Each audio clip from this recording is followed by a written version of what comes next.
Hello, everybody. You seem to be having an issue with Twitch today.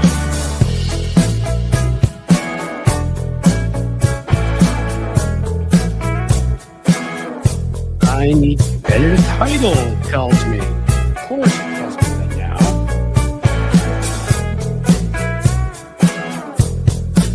I'm trying to figure this out on the run.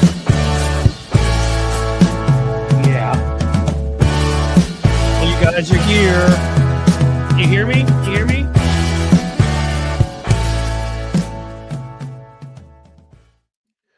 Hey guys, how goes it? Can you hear me?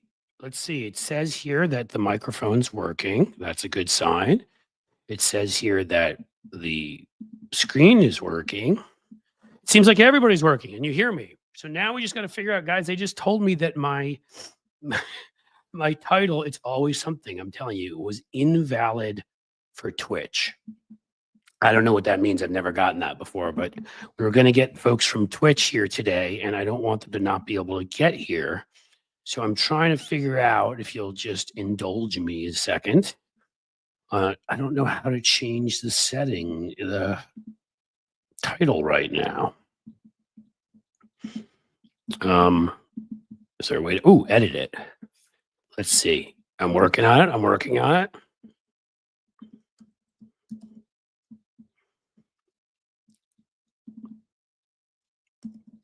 All right. Will that do it? I don't know. Maybe it was too long. Maybe Twitch doesn't like when you use numbers. Let's see. I'm trying to go live on Twitch. Why is it invalid?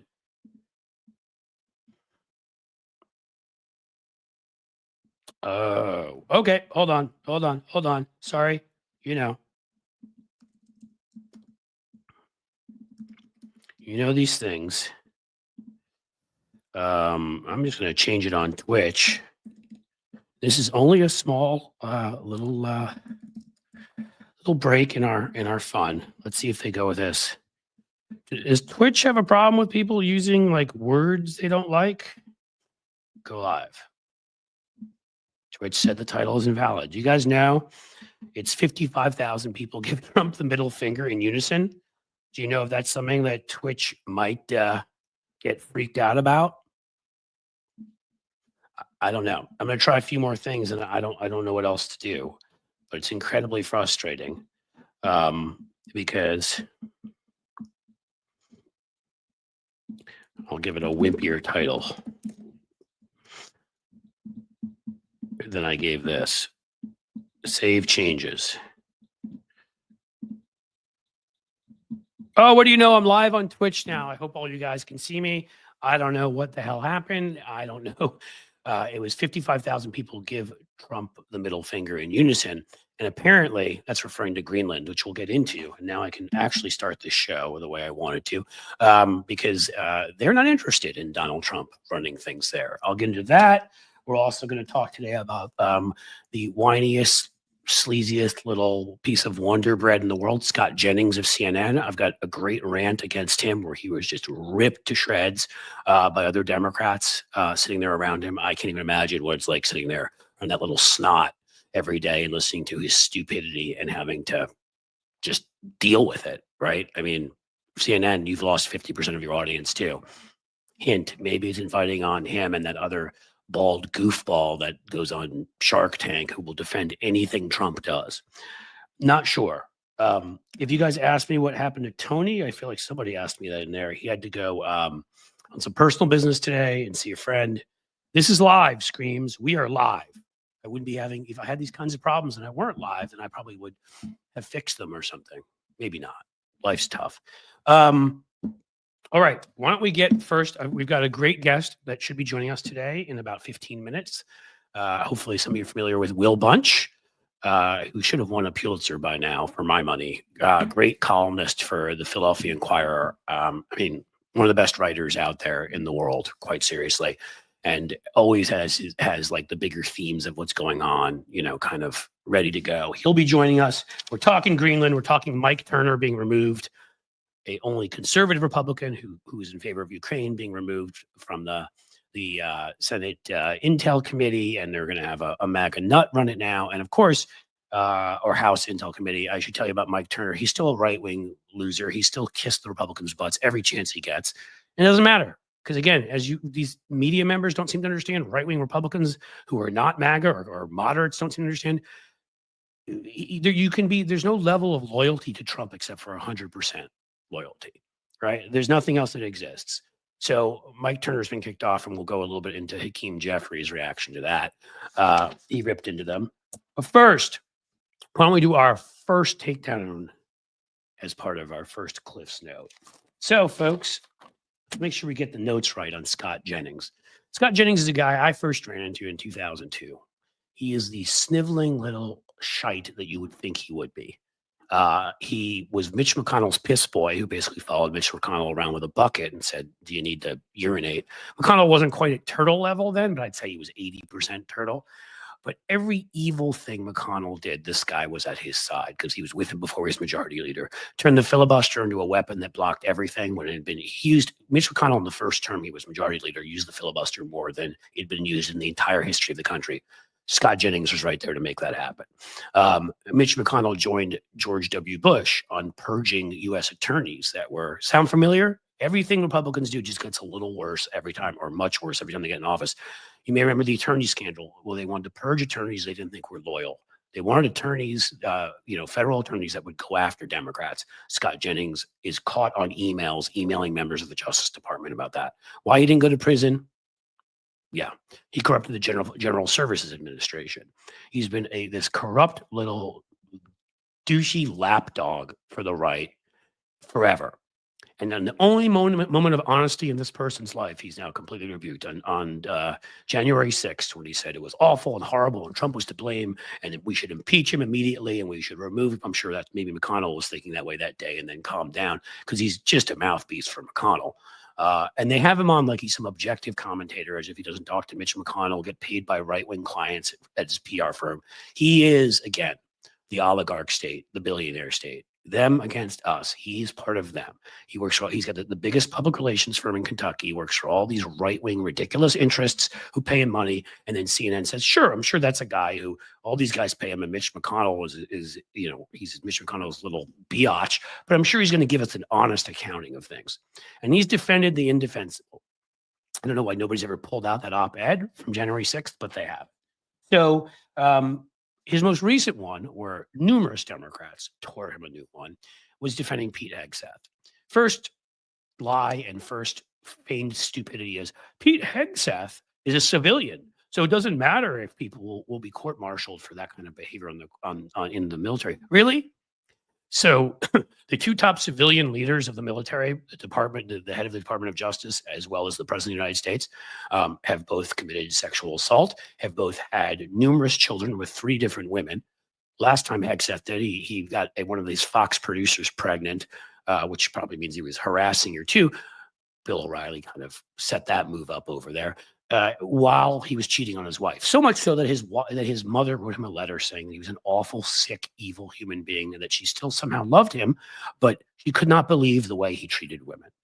Okay, that's Pete Hegseth. So this is who this guy's defending. Well, it's civilian. So they found a loophole, which is exactly what Republicans do. Remember the party of family values? Right, as if they ever were. And then he made sure to say, I'm not going to take any lectures from the party of Bill Clinton. Really? So you had to go back 24 years ago, 26 years ago, to when you guys impeached Bill Clinton over what I'll admit was a disgusting act. Okay, would you like me to talk off the top of my head?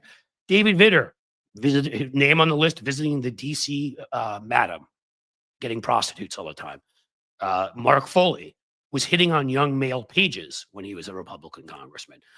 Denny Hastert, who sexually assaulted boys, 15 years old, under his watch as he was a wrestling coach, and went to prison for it. The longest serving House Speaker as a Republican. Newt Gingrich, 3 different wives, dumped the first one, or was it the second one? Don't remember, in the hospital with cancer, and was impeaching Bill Clinton as he was, of course, carrying on this affair.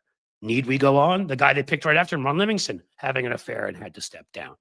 I mean, it was a joke. They couldn't find a speaker for like 2 weeks because every single one of them had been committing sexual improprieties. Should we go on? Mitch McConnell, divorced from his first wife, doesn't speak to his wife, doesn't speak to any of his daughters. I mean, Rudy Giuliani, 3 marriages. All of them have failed. I don't know. He saddled us with 2 kids. Hopefully, no more than that. First marriage was to his cousin. Yeah, that's some serious Godfather 3 kind of crap. Did I miss it? I mean, again, I'm just giving you the worst ones. You go on forever with this list of Republicans, and there's plenty of them where this has happened more recently, as in the last couple of years. And I mean, pretty much every nominee Trump has. And you're going to pull out Bill Clinton. You guys have been the party of literally of sexual assault, sexual harassment, of lying about who you are while you're having gay sex, which, by the way, the second part, awesome, go for it. But the lying part was also you were using that to then try to pass things to attack Democrats, like my friend here. Where is it?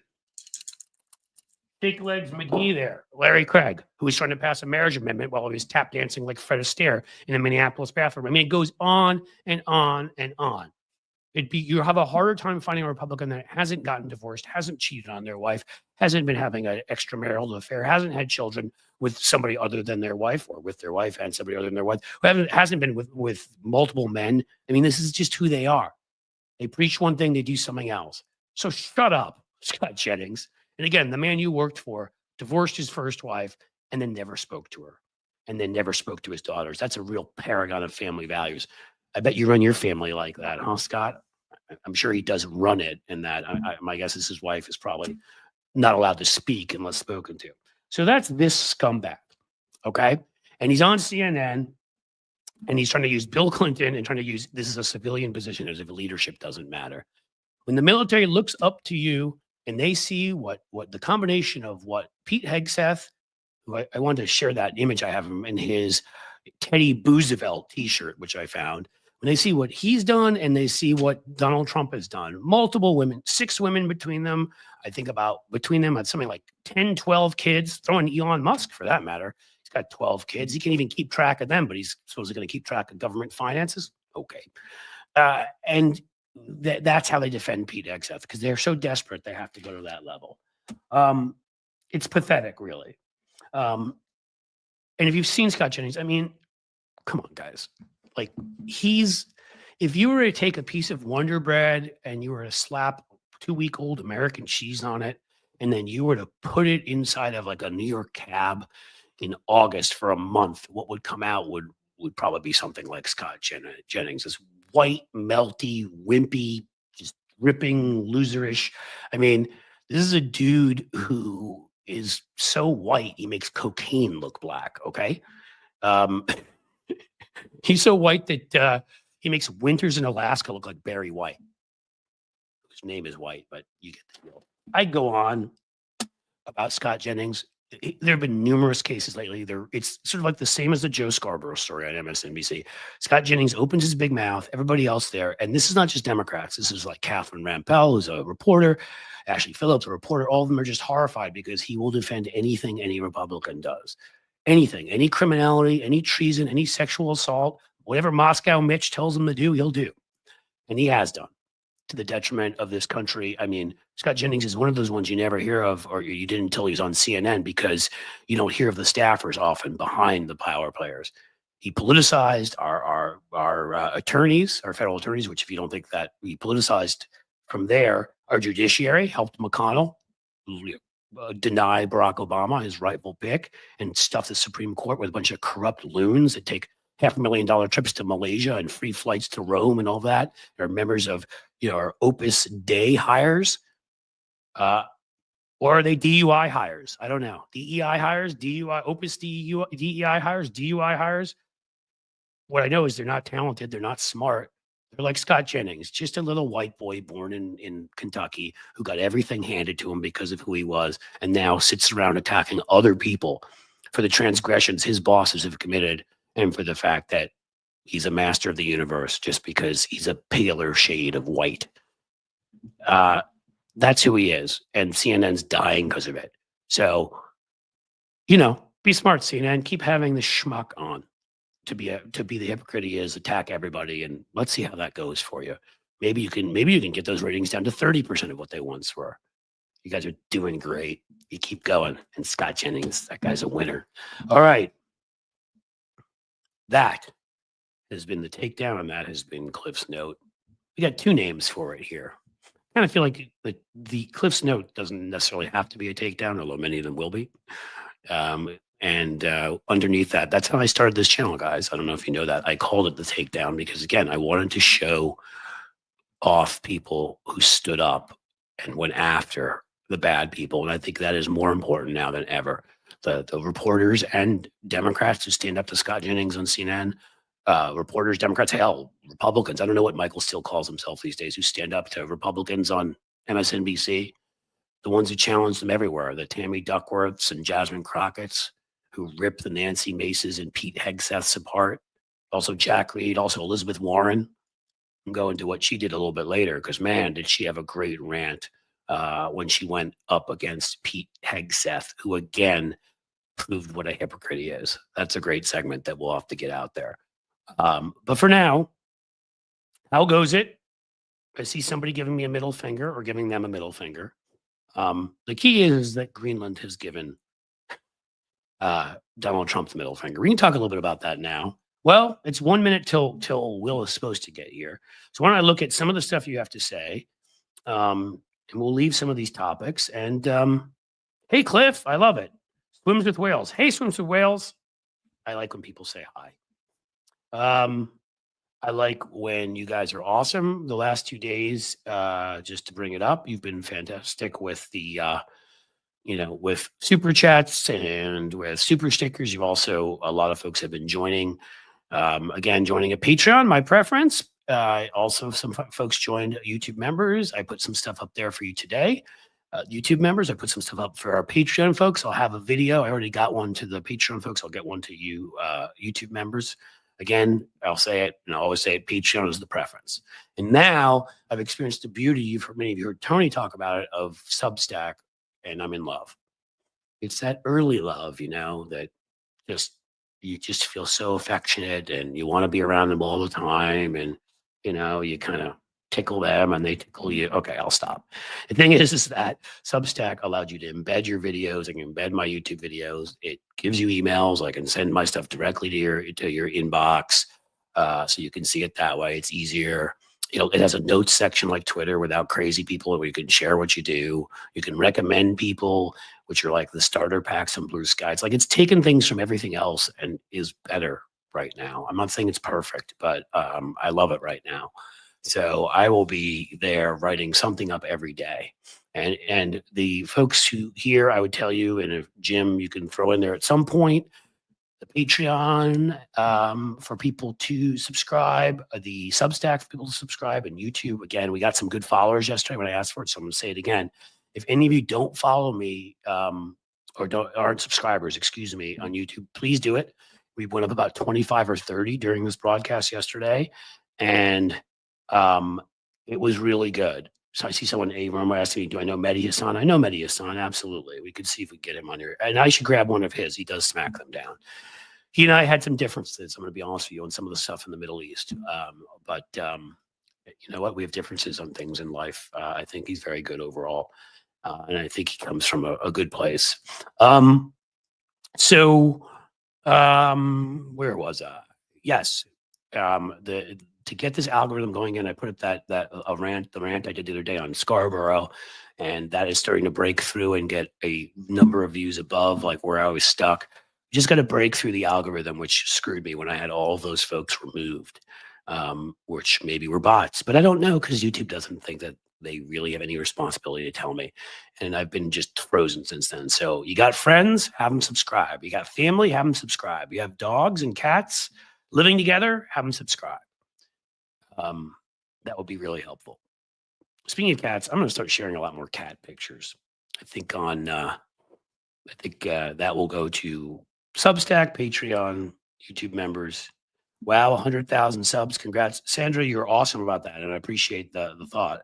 The big problem is I've had 100,000 3 times now. I'm on my 3rd time, so I'm not even going to get excited about it until I'm past 103,000 or something, because they twice I got past 100,000, and then they would remove a few thousand bots, where they took like 5,000 combined or 6,000 combined away from me. And so I have to share at every show that please go subscribe. please get everyone you know who likes this kind of content, who might like what I do, to subscribe. And yes, Byron, no, I'm going to write something on this today. Oops, sorry. Although Starlene, always glad to see you, and I'm glad that you share every show. R.I.P. Bob Uecker. Oh, as a baseball fan, one of the best. Not bad on Mr. Belvedere either, but he was so funny in the Major League movies, and he was so funny as an announcer and a brilliant baseball analyst. And he's one of those people that, as you know, that's why I got on the show, Mr. Belvedere. Those people that are in industries that don't normally get quite as much attention. They're semi-famous, right? Or famous, but not like major actors, right? Not like a George Clooney or Denzel Washington, or not like a major rock star or rapper or whatever. But that's how good Euchre was, is that he became, known nationally because he was so good at what he did. Very few sports announcers do. So thank you for sharing that. I saw that right before I came on, and I meant to add a note. So Byron, you're a good man. Abram, I appreciate what you do, and I'd rather follow independent media like you and Tony and Mehdi. F corporate media. I don't want to make in trouble. Let's go Dodgers. Romo, we disagree on that. Although, actually, I don't hate the Dodgers, man. You were better than us this year by a lot, and you deserved that championship, even though you guys do find an amazing way to pay a lot of that money 10 years from now. I don't know what that team is going to do when all the deferred money comes due, but maybe they got a plan. I don't know. In any case, and the following what I do, again, I'm going to plug this as much as I have to because I have to. So if you like following me, then great. Go do it at Patreon, please. Go do it at Substack, please. And make sure you're subscribed at YouTube, please. We won't ask you for anything else for a while there. I was thinking a little bit about TikTok, but it doesn't look like anybody's coming in to save it. There is, again, that Shark Tank bald, loud jack-a-doodle who sits there and says stupid things, and of course attacks Biden, constantly makes excuses for everything that Trump does. I mean, my God, Biden could trip over a word, and Donald Trump is like staring up at an eclipse. He's like, Donald Trump has shown us his incredible genius and his flair for the dramatic. He is quite adept at really showing everyone how brilliant he is. I don't think you could think much more ahead of Donald Trump. He's so creative, and look, even that hair. I mean, how does he get that hair? I guess according to Jason Bateman line from Dodgeball. But I have Will Bunch here. And Will Bunch is so much smarter than me. It would take 3 of me to enter Will Bunch's IQ sort of range. So I'm going to add him here so our show gets that much smarter. Will Bunch. Hey, Cliff. How you doing? Can you hear me okay? We can hear you great, man. How are you? Good. Thanks for inviting me on. I don't believe... Go ahead. There's a lot to talk about. There is. I just don't believe I can have a show of any sort and at some point not have you on, because you've got too many smart things to say. And I'm going to tell all of you, I should start letting you, Jim, who's one of our moderators here, I know ahead of time who I'm having on. If you can find Will's many places, he's on Blue Sky. I don't know if he's on Twitter anymore. I know. I just post my stories on there. I don't comment or anything, and I'd like to quit, but I also want people to read my work, so I send out a few links, but that's about it. So. This is the dilemma a lot of us have had. I feel like my videos convince some people. This live stream goes to Twitter, and it hasn't given me. I keep trying to get all my data from it, and Elon is, I don't know. Maybe I have to sign something up that I have to allow my parietal lobe to be Neuralinked or something. I'm not sure, but I can't seem to get my data off of there, because then at least I can make an objective decision. Though I think what I'll probably do is, at that point is do nothing else like right now, but it's hard because I do think these videos have value. I've just started a Substack. I do think what I write can convince people. I do think what I stream can convince people. It may not, but it has a chance. And so it's tough, but I will not.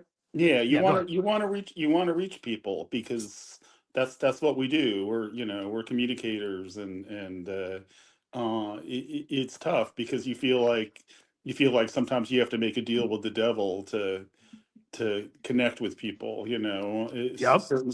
certainly if you're using Elon's site, but Well, a lot of you know, devils these days, my friend. yeah, I tried to decide whether I was going to start streaming to Instagram, and I should I don't use Threads. I always use Threads just to put up my links. But it's like I right, want to convince people. So all I can promise people is at this point on Threads and Twitter, I'm not going to do. If people I know well ask me a question where to find me or something, I'll answer it and that kind of yeah. thing. Well, Otherwise, I'm not. Yeah, go ahead. yeah. I mean, so far Blue Sky's been an excellent experience. Yeah, it's good. So yeah, so look for me, Will Bunch at bsky at social dot willbunch dot bsky.social. It's amazing. I mean, it's amazing. It's amazing to me is that in about two months I mean, I had an account that I didn't really use and had a few thousand followers or something, but when I started actively using it after the election, It uh takes i, off I there. It really does. The well, I engagement's now, great. yeah, well, yeah, I now have more followers on Blue Sky than I do on Twitter. So, That's uh, hilarious. I yeah, I haven't know, reached that point, but and the Twitter followers that took 16 years of like glacial but steady growth to get to right. get to that point, and 2 months, it's because there's a lot of excitement around it. There's like people are posting these so-called starter packs, right? Yep. So you can find the people you really want to hear from, and it's really working. It's working, and people are excited and happy to be there. And it's not, no, it's I wouldn't All of call that is good. I only have one criticism of the starter pack thing, and that's that too many people, I think, will just be like, I'm going to put all the biggest accounts in there because maybe they'll follow me back. And there's a few people that I feel like there's some really smart people and creative people and talented people who have a few thousand followers in there that I wish people. I tried to put one together where I tried to share some people who had smaller accounts because I looked at yours. I think you've got 80 or 90,000. I've got like 40 something thousand. I mean, we've got pretty decent sized accounts in there. There are people that have smaller ones that are smart people, and yeah, yeah, I yeah. wish more people would share them. You make such a good point. It's funny. I work at the Philadelphia Inquirer with a columnist who um, she does some national stuff, but her focus is a little bit more local. I mean, my job is supposed to be national. Right. She's got more of a local focus, but she's one of the best columnists in America, Helen Ubenius. Yeah, I read her stuff. Yeah, she's fantastic, and she just wrote this killer column about this basketball arena scandal that we have here Uh huh. in Philly, and I realized that she had like 600 followers on Blue Sky, which is just a crime. So I think I helped her get over 1,000. So that's Well, I'll good. look But for yeah, her and try to share it because, as people here know, I've talked about this often. Um, that is what I did with the money I saved when I canceled my New York Times, LA Times, and Washington Post subscriptions. And I know you know it, Will. I was out there like, man, I was like a preacher telling everybody the Philadelphia Inquirer, the you only did. newspaper to call on sorry, not on Joe Biden, but Donald Trump to drop out after the debate for being a serial liar. They've got great columnists and they're owned by a foundation. They are not a corporate entity, like the best, to me, one of the best papers in the country. So I subscribe Yeah. there. So I read a lot of folks. It used to be I just read you and Will has a great newsletter and Jim. If you all the links, I know you're sharing them, Will, but we'll have them up here in the chat for people to because Will really is. I mean, he's on that echelon of I'm just waiting till you win your Pulitzer. It's inevitable. Unless they Yeah, don't know well, what they're when doing, when it's they when they inevitable. when they when they start giving Pulitzer prizes to liberals, I don't know when that's going to start, but Fair maybe enough. maybe I'll have a shot. But yeah. Well, two things. I mean, you have been outstanding in promoting us, and it's been great. And yeah, I mean, I would just uh, uh, it's interesting that we have actually last year, when like the Washington Post certainly, and I would imagine some of those other similar outlets were losing subscribers, right? People were Yep. canceling. I mean, 300,000 people canceled their Washington Post subscriptions. We were gaining, and I not gain, unfortunately, not gaining an equivalent number to that, but Right. but we were seeing growth because people respect the fact that we're not owned by a billionaire. We're owned Yep. by a nonprofit foundation that's committed to accountability journalism, and we're not perfect, and when we, Of course you're not, but yeah, nobody but expects that. I yeah, just expect honesty. I expect transparency. I expect if you make mistakes, you apologize and don't all circle the wagons like the New York Times people do and attack everybody else. And I mean, it's just such a sad, yeah, I mean, I don't have and, people know how I feel about the media here. And I yeah, want to, and I think to the extent that we have I wouldn't even call it an ideology because that's the wrong word, but to the extent that we have a philosophy, it's pro democracy, and that's and all I ever wanted. yeah. Partisanship for democracy. That's the partisanship. I was just arguing, to move a little bit into maybe some substance and what's in the news. I don't know if you or your listeners saw today. Every day now, there's something coming out of the Washington Post and the kind of Oh God, what did it, Bezos do it, it, today? Is he doing yeah, a documentary on Tiffany too? Is that what he's doing? No. yeah, well, no, I mean, today they put out a new mission statement, which is, I mean, that's always you always know the sink is shipping, the excuse me, the ship is Yes. sinking, or the sink is shipping, one or the other. They both the same. The ship is sinking when somebody puts out a new mission statement, right? Well, I guess maybe the phrase "democracy dies in darkness" is still going to exist somewhere, but their new mission statement is, storytelling for all of America, or something like Well, that. And democracy doesn't dies in daylight, except for the fact that yeah, and I forget the Bezos whole can't go out in daylight because he's a vampire. Is that the new yeah, one or no?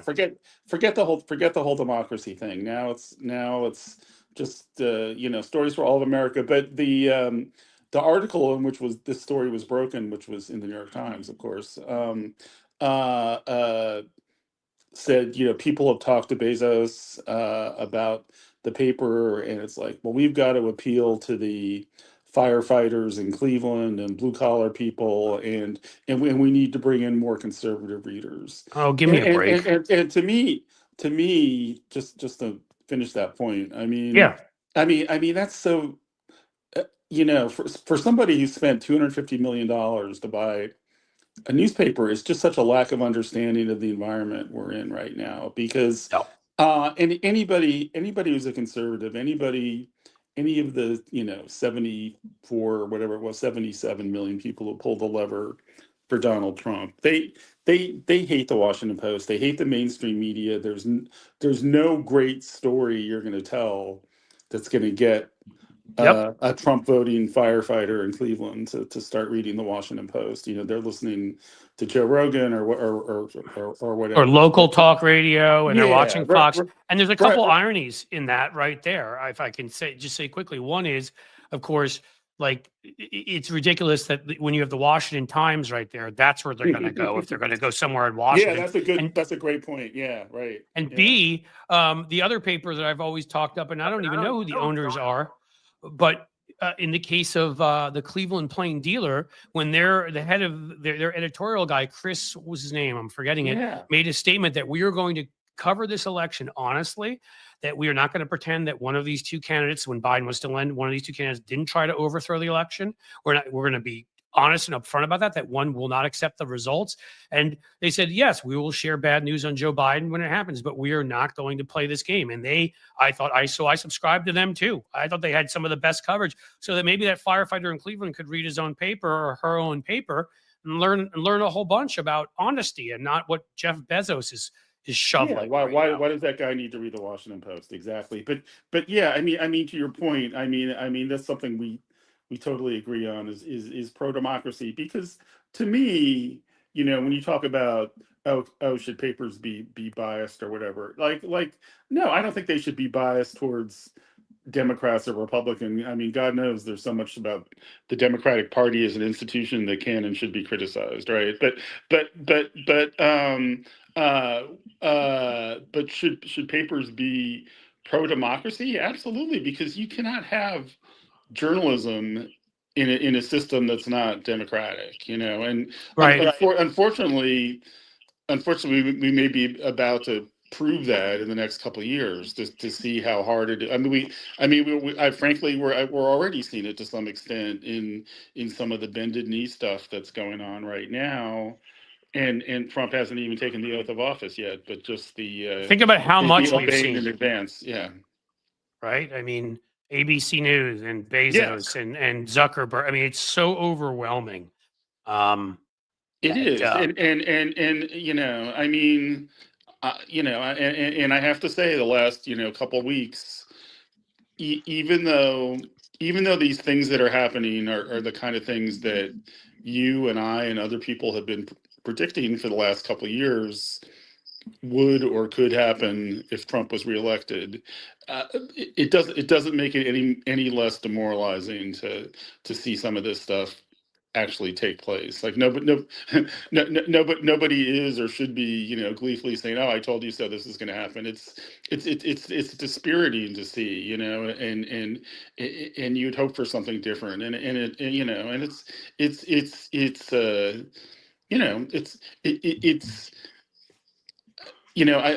I feel at this point, 4 days before Trump gets inaugurated, we're at a place where there needs to be active resistance to what is happening in Washington with this new administration coming in, and but we need a new way, we need new ways of doing it. I think clearly, yeah. everybody agrees that whatever happened 8 years ago, and some of what happened 8 years ago was good. Like people who went to the airports to protest the travel ban in the first month of Yeah. Trump's first, that was good, Women's march right out of and the gate was yeah, pretty good too. right, yeah, right, exactly, and but I think there's a rightful sense that some of those tactics either won't work or there's other obstacles, but I But we think need some of I them from Democratic electeds too. We need those guys. I talk a lot about how they need to understand how the right controls the narrative, how the right gets attention. And yeah, it's hard to compete because so much of the corporate media, are lean in favor Trump or just will kiss his butt for tax breaks or whatever it is. But they will cover spectacle. They want ratings and they want clicks.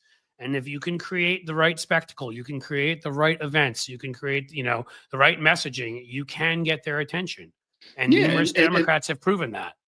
and there are different ways of protesting, Right. and look, and we've seen in our lifetimes that a lot of times protests emerge when and how you least expect it, and it's when some kind of spark gives somebody a new idea, like I mean, the one I'll cite, and I know it's got its fans and it's got its detractors, but you have to say it was an influential movement, and that's the Occupy movement in 2011, Occupy Wall Street, and the other Sure. Occupies in Philly and everywhere else, and nobody really saw that coming, and I guess It got the media's it attention, and that was yeah. what was necessary, Yeah, right?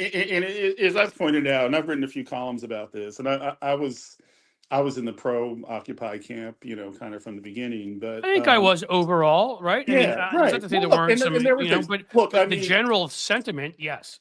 yeah, it was a flawed model, which is why the camps, there were a couple major flaws in it, which is why the camps in the movement didn't really last that long. But there still was a lasting legacy, and I would say particularly in starting a conversation about income inequality. And when you say, well, what did they accomplish? Well, I mean, a lot of states and cities were able to eh, raise minimum wages or even get the $15 Yeah. wage, and as a result, a lot of employers nationwide are paying $15 today for jobs that they were paying $8 or $9 I for like to at, point at out the that the start of that. irony of the fact, by the way, that and I'm sure you've come into contact with him or may know him, that one of the early proponents of that was Nick Hanauer, who's a funder on the left,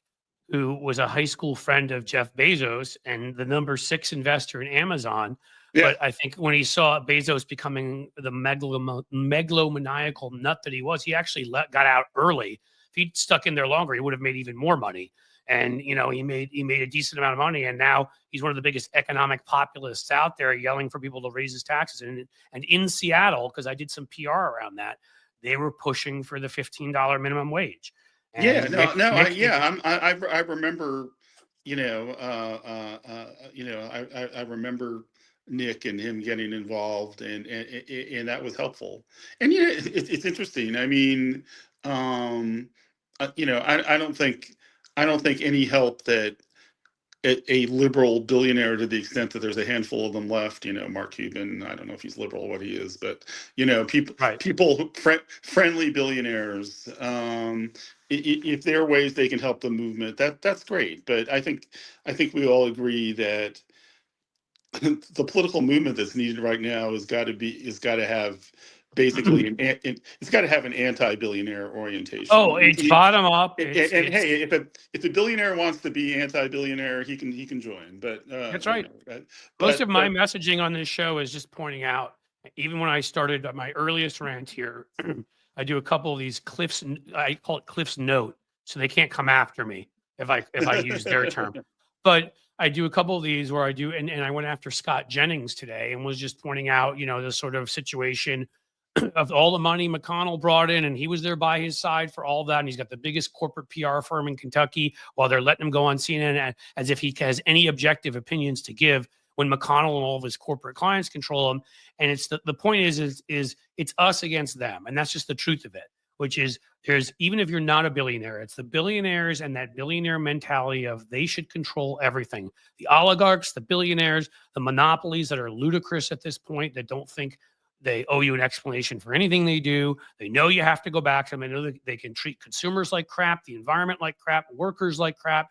This is second Gilded Age stuff, and we've gone beyond even the first one. So anybody who's not messaging this in a way where it is us against the billionaire owners of the Republican Party is doing something wrong. I mean, Elon Musk has an office in the White House, and he's a private citizen. And he goes to secret meetings. Everything they ever came up with as conspiracies about George Soros, Elon Musk is actually doing. He's going to private meetings where they're making economic decisions about all of our lives, and nobody ever voted for him. Not one vote. And he's in these meetings, and it's so yeah, I agree with you completely. I'm happy to have Mark Cuban. I know a little bit personally. He's a great guy. I know Nick Hanauer. There's some others I don't know. I don't know Warren Buffett. I don't know, but anyone willing to help, happy to have you. And I don't, there are a couple of very good ones who've done nice things, but that shouldn't be the way our economy is run, that we have to worry on, the kindness of strangers, if you will, or the kindness of billionaires. That's not the way to do it. Yeah. I mean, there's that group that, gosh, I read about them once. Patriotic millionaires. Yes, that's exactly what I was going to say. Patriotic millionaires. Yeah. And good for them. I mean, because they're advocating for the right cause, and it would hurt. Take some money out of their pocketbook, but they believe it's the right thing. But I mean, to me, and I've written about this a couple times recently, but to me, the way forward is, I mean, we're so locked into kind of our fixed views of the MAGA movement on one side, and a certain kind of Democrat on the other side, whether it's MSNBC watchers or people who were calling themselves the Resistance 8 years ago, or those kinds of people, and yeah, those are absolutely two large groups in this country, but the reality is more complicated than that, and to me, the moment we really saw what's out there and what is possible, I think, and it's horrible to say this because it was obviously a terrible thing that I don't approve of, but was Luigi Mangione and the United Healthcare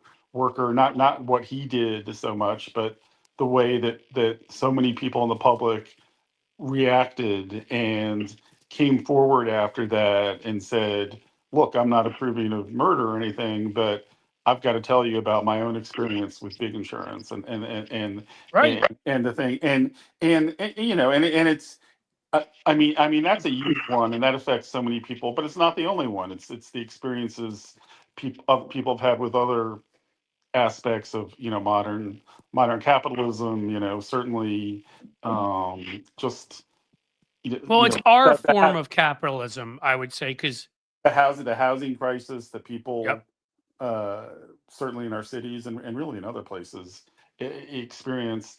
When you look at the number, all the numbers, everything that happened in 2024 with the election, what really stands out is people who, I mean, there's always going to be some people who never vote, but there are also millions of people who vote sometimes and don't vote sometimes, I and was going to say the big number of irregular voters doesn't help either.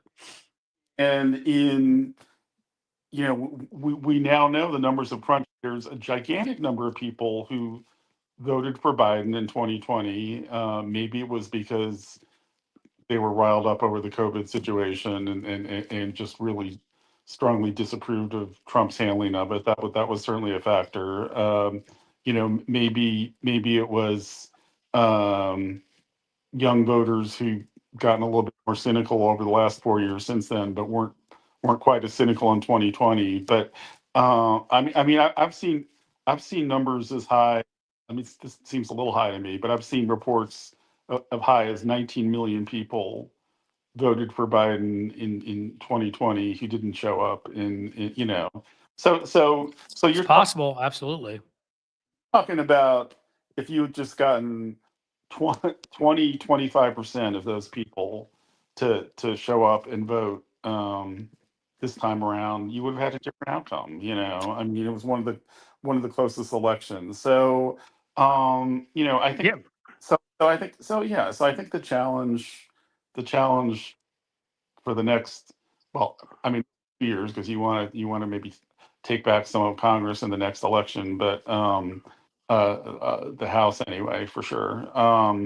But and 4 years when you want to take back the White House is how do you build a coalition that gets those people back out to the polls? And to me, I mean, Biden, God bless him.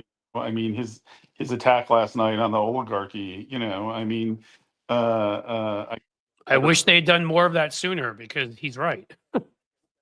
I guess better late than never. But I mean, that's at least give him a little bit of credit for laying some groundwork there. Well, I mean, I agree. yeah, we'll have to see. I mean, it's one thing to get the warning. It's another thing of what do you do with it.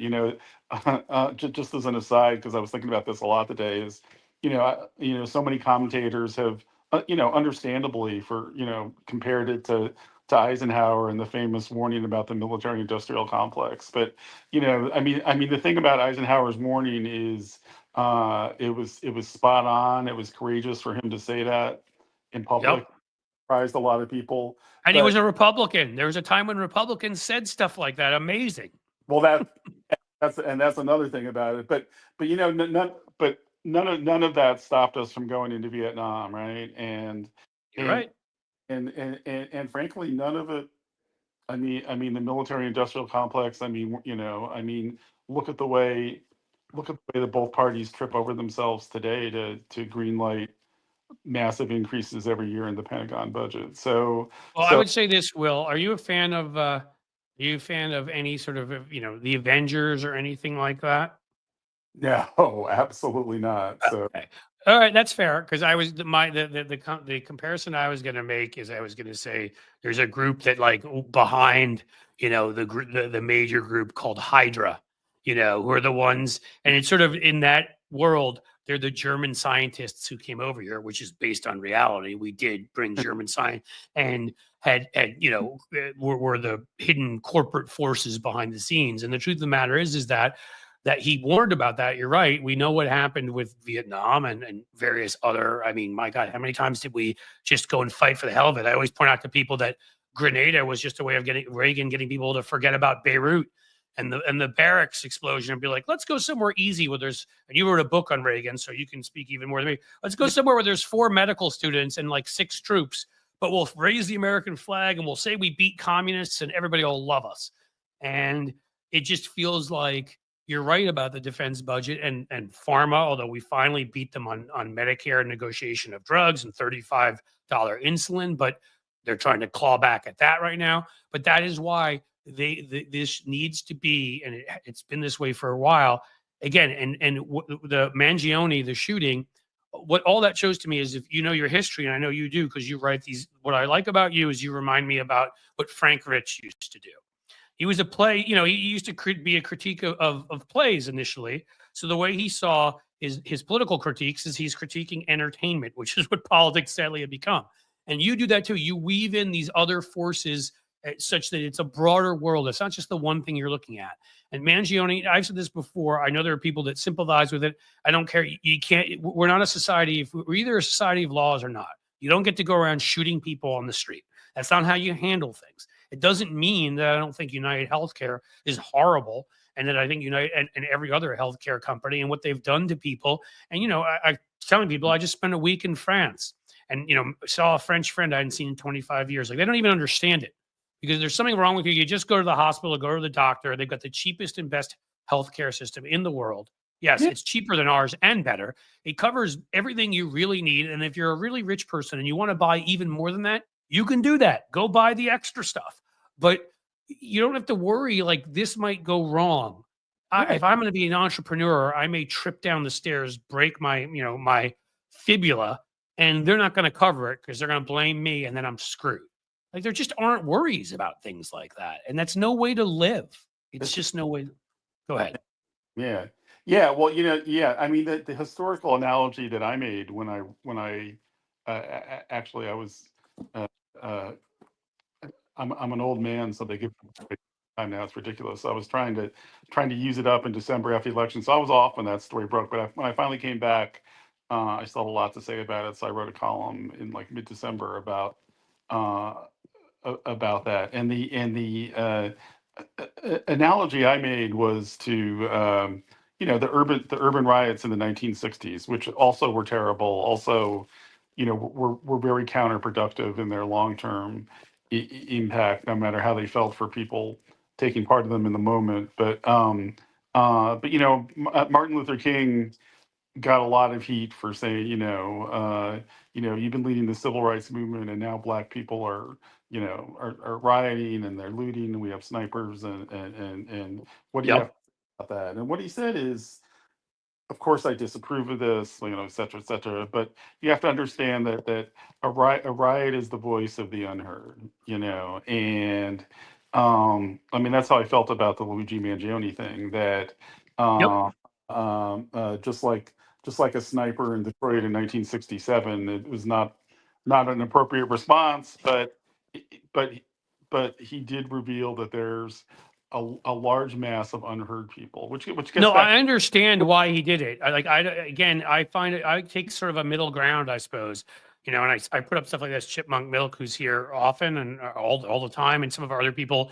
United Health employer, the slain executive Brian Thompson found to have overcharged some cancer patients for drugs by over 1,000%. I mean, they're not a good player in the market, and I understand when frustration boils, and you're at a point where you're in pain constantly, like him. So I'm not even sitting here saying I don't understand why I did it. I fully do. I just also think that we do have to have rule of law, guys. If we don't, if we handle it like the Old West, all of this stuff, what we do is we need to regulate the hell out of these healthcare companies is what we need to do. Yeah, I mean, how many times, Cliff, have you and I talked about gun violence and just what a curse that is on American society? So, right. So to applaud any act of gun violence, it would be hypocritical. I mean, can somebody quickly? I don't mean to cut you off, Will, but we have our one of our little trolls in here. Hal Sparks and Midas Touch are YouTube millionaire. Yeah, I go on Hal's show every week. Hal Sparks did a lot of stuff in the entertainment industry before, so you may be mixed up. But please just go back to your basement and sit there and watch Fox and Friends and eat your Cheetos and be sad about your pathetic life. Okay, back to you, Will. Okay, whatever that was. I like having fun. I like having fun with it's a troll probably from Twitter who come in here and they try to insult the audience, and I do my best to mock them because why not? Go ahead. Yeah, so sorry, I didn't mean to cut off your thought. That's okay. I kind of maybe finished my thought. So, Well, let me tell you a story. I've told people here before. Sadly, we lost my mother-in-law a few years ago, totally unrelated to something else. But when we went with her, she had her family originally, my wife's that part of her family from Sicily. And we went there. We just went again a year ago or something like that. But when we went for the first time about 20 years ago, we actually found old family. My wife's grandfather had come here with his family to lay the railroad, the tracks up in northern Ohio. He ended up getting a PhD at Ohio State in finance, taught finance at Miami, Miami of Ohio, where my wife went for 40 years. I mean, a great story there, right? But we went back and we found some of his family there in the town, which was funny right away because they were scared that we were there because I guess some people would come back and try to claim the land. We're like, yeah, no, we don't want your land. It's your land. yeah, right. That's funny. But Yeah. but the thing that was funny, that not funny, but my mother-in-law tripped down these brick in Taormina, these brick steps, and she turned her ankle. And we Mhm. went and took her to the hospital. And here's how the scene played out: a bunch of doctors who are hilarious, talking a lot with their hands, which I encourage. I'm a New Yorker, lots of Italians and Jews talking with their hands, and by the time they're done, they came over and they said, "We decided we're not going to charge you anything," and they just didn't charge her anything because the mentality is so different about what healthcare is. It is a basic need. I am Yeah. all for capitalism. I'm a small business owner. I have a couple of them. I am all for capitalism when it comes to providing things that people like or want or whatever. But the basic needs of our society, to me, which include transportation, which include healthcare, which include a number of things, just have to be taken care of by government. I'm Or sorry. or the thing that I wrote a whole book about, which is higher education. Yes. Oh my God, that. Which is another. I mean, it's funny. I mean, we go on and on about that the healthcare that they have in these European countries, and you're thinking, wow, it's amazing they do that one thing for their people. But it's not just that, because you also, if you live in most of these countries, I mean, it's not the same, obviously, in every country, but in some countries, like Germany, for example, I mean, higher education is essentially free, and Mhm.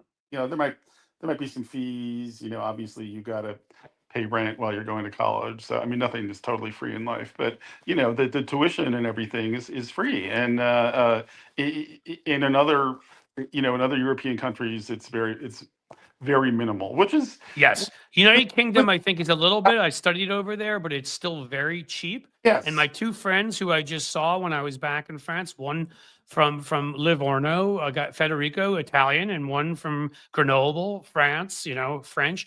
They both went to college, good colleges, basically for free. yeah, and which is it's kind of the system that we had here in the United States in the 50s and 60s, where a few places like the state of California, most famously, but Yep. also in New York, your home, our Yeah, no, our, SUNY. I mean, it's the our, SUNY system and mutual, CUNY our system. mutual hometown, right? CUNY. Yeah. Yeah. We're free, but even if if you went to University of Illinois, University of Kansas, or whatever, you're talking about a couple $100 a semester It back was then. so cheap comparatively. Your book is almost perfect. Well, that both of them are. But it's funny because my big theme here that I talk to people about all the time, and feel free to disagree with me on any of this as a Reagan ologist. I don't know. We'll call you Yeah, something like that. But I said, look, we had not obviously massive challenges. We were nowhere near where we need to be on civil rights, on equal rights for women, on gay rights. I'm not saying it was a perfect time, right. but the 1930s to the 1980s were the time where we reached a lot of our economic promise in this country, where we actually created the strongest middle class in the history of the world, where you had a working class that you could have one salary and you had your place, you could go away on vacation and you could do all of this. The top tax rate at times fluctuated between the 70s and 91%. These companies were regulated. We broke apart monopolies. And the thing where we traced, if you look at those graphs, most Western European countries, we were more liberal actually than some of them at that point. And then Reagan. And that's where where they keep going up like this and giving family and medical leave and this and that. And we fall off, to talk about myself, the edge of a cliff. Um, and we end up going into crazy neoliberalism and head in a completely different direction. Because if it hadn't just been for white males, if we had been able to add all those other groups, we had something pretty close. I mean, I'm not saying everything was perfect, but we had something pretty close to what we would want during those 50 years Yeah, economically. yeah, that's exactly what I've argued. I mean, if you want a system, it's not a matter of saying, well, we should go back to the 50s, and then people say, well, it was only white males, which it was, and which is Right. a good point. But I think look at that era, and look at it as a template for the kinds of things we can do today. But you know, uh, but today could do them for all people and not just for white men. But do Correct. do the same things, and and I'm not telling you or even your audience anything they probably don't know, but I mean, strong labor unions were like a huge part of that, and a huge aspect of what Reagan did was breaking the power of labor unions, starting with the air traffic controllers and Yep. setting the signal, and that But and that, even taking that little bit from the University of Chicago business guides, that little thing that had efficiency being the most important thing in the economy, more important than anything else. It's almost like those guys, that one little line, and they started moving back towards monopolies because they would be more efficient, which is the dumbest thing I've ever heard. But maybe they thought they could stand. Yeah, efficiency, and I think the efficiency comes out of the of the Milton Friedman doctrine, which is that uh, corporations' only responsibility is to their shareholder, right? and that was terrible when we did that, because then Yeah, because companies didn't think about the local people anymore. They didn't think about consumers. They were responsible for a well, lot more. Yeah, right. I think the two models are either shareholder or stakeholder. When you talk about stakeholder, you're talking about lots of people. You're talking about the workers, and you're talking about the yep, community, and and and what's so crazy is it's like it seems like you don't have to be a rocket scientist to understand that capitalism works better in the stakeholder model, because of when course. Yeah. when you go to the shareholder model, you're trashing your customers, your consumers, that Well, and everything, because your shareholders, there's no requirement that they live right there. They may be Russian oligarchs, which in Trump's case, they probably are for Truth Social or whatever the hell. So what interest do they have in our environment, in our workers, in our well, consumers? They don't care. I mean, they're looking for, I mean, I mean, now that they've destroyed the middle class, they're looking for the next scam, and right now it's crypto, right? I mean, it's like, God. it's for the last 30 years, what's the latest finance oriented, get rich quick scheme, Right. Remember derivatives? Those were I great. that's what I was just going to say. And I was going to say in the 2000s, it was derivatives and then the whole mortgage housing based scams and what was mortgage backed Oh, that's asset, right. Mortgage-backed securities. These things, they mortgage take backed securities. Yeah. right. They Right. take pieces of this mortgage, that mortgage, and they even said at times that half the guys that were selling these things didn't actually know how they worked. I mean, they didn't know what the hell was going. There were stories about people who were making $30,000 a year, and buying $800,000 houses. And I think some people you try to use that on both sides. And I would say, well, yes, if you're making $30,000 a year, you, the individual, should be more responsible than to buy an $80,000 house, $800,000 house. I think I could say that. Okay. Yeah. But that doesn't change the fact that just because you should be more responsible, as a society, we have to have certain laws and rules and protections, and they should have never been allowed to buy that house, no matter what. I mean, we created Social Security because sadly people were not responsible enough to all put away for retirement. We are what we are. Evolution has placed Yeah. us where it's It's placed us, right. and Right. these things work. Yeah. Yeah. That's exactly right. I mean, look at some of the biggest things that are out there ailing us right now. Addiction to like gambling and these like sports gambling websites, and then cryptocurrency. They're all people gambling that they can make something for nothing, whether it's on a bet or on investing in crypto or whatever. And sure, the people who are out there buying this, um, we wish they had more personal responsibility to say, hey, this isn't a good idea. But they're being preyed upon, Right.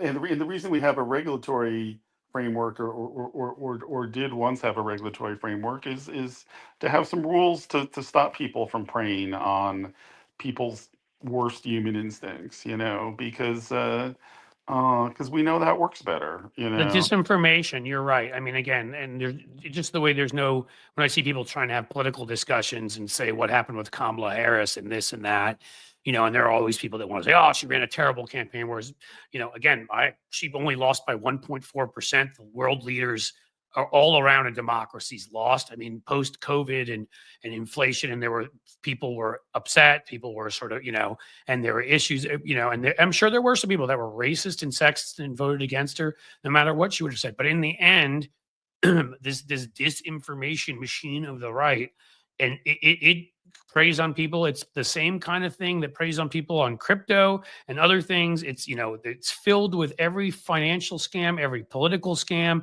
and, and it's It hard. is. Yep. I mean, finding this information is hard because you want to, at the end of the day, the foundation is really the First Amendment, right? Yep. And speech. And, I mean, for better or worse, I won't say unfortunately, but I mean, for better or worse, free speech does mean you have a right to voice things that are like conspiracy theories, or lies, frankly. I mean, the Supreme Court, I mean, this is, in fact, I've been debating when and how to write something more in depth about this. But I mean, there was a case 10 years ago where the Supreme Court had to decide whether you have a First Amendment right to lie. And the answer is that you do. And maybe we should, because I don't think we want the government deciding what's truth or what's a lie. But at the same time, we've lost any ability to control these conversations. And there are just right now, you've got too many bad actors with too much money, who are much too interested in what they've discovered disinformation can Yep. do to them, and Elon Musk is exhibit A, but he's not the only one who's out there. But No, they're all out. Yeah. Well, I yeah, don't know. I mean, this one, I have to admit, I disagree with you somewhat. And I'm a writer, and I do these videos, Will, and maybe I don't disagree with you because you were saying hedging a little bit there. And we yeah. can talk. There's fire in a crowded theater. You can't threaten the president's life. We do sometimes say there are things that are too dangerous. Eh, When I sat there, let me say this quickly, and I looked at my French friend in the face and told him the kind of stuff you can say here. He's like, you would go to prison here. You can't do that. In Germany, you can't show Nazi symbols, right? Or you go to prison. I think you can still have free speech and still have robust laws that disinformation that may harm people. It's one thing if you want to say it to a friend in private, no problem. If you're putting it in front of millions of people on social media, I think that changes the equation, and I think that makes it dangerous. And I don't think that should be free speech. I think that's that. And other countries have managed to do that are democracies. I mean, what happened, and I think it's a story that hasn't really gotten enough attention, even though I mean, the story's out there, but I don't think enough people have followed this. But I mean, the thinking after 2016, after that election, and not just the fact that Trump won, but also the Russian disinformation campaign and all of that. The thinking was, well, what if we put in a robot? It's not that we are passing laws about what people can say or can't say, but what if we try and have a robust infrastructure that fights disinformation, right? What if we create academic centers? What if we have government offices that, again, they're not telling you what to say, they're not censoring, but they are trying to counteract disinformation, because, when it comes to something like COVID and public health or something, I mean, disinformation can be deadly, It can kill people. That's what I'm saying about, or wars or Right.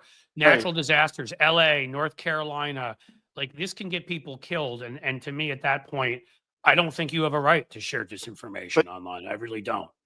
probably no, I mean, systematically, I mean, the right shut down that whole effort. The government offices were, you know, people were badgered into resigning, and they've been shut down or defunded. Yep. I mean, the Elon Musk budget deal of December 20, eliminated a anti-disinformation program in the State Department. So weird. Elon Musk would be against disinformation. Oh, Will, we lost you. Will. Okay, guys, hold on. Can you guys still hear me okay?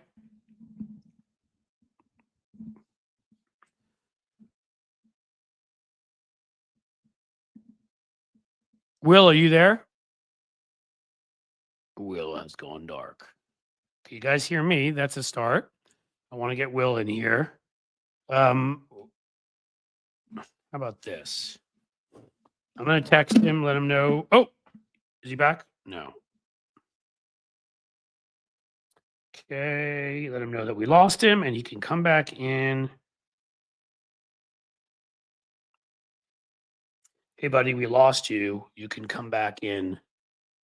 Oh, he's coming back in. Excellent. Yeah, I don't know. I've never got a phone call while I was on a live stream before. So I guess that's what happens. Well, I was able to remove the other you.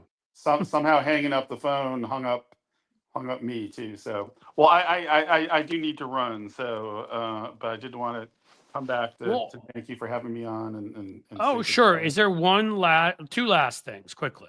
One, do you leave people with anything, about your thoughts about Trump and what we need to do? And the second one, you can tell everybody where to find you.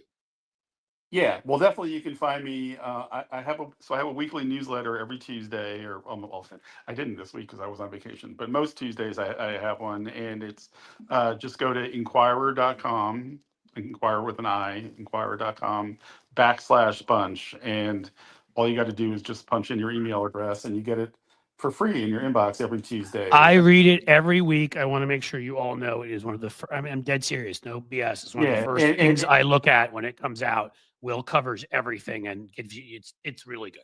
So yeah, subscribe.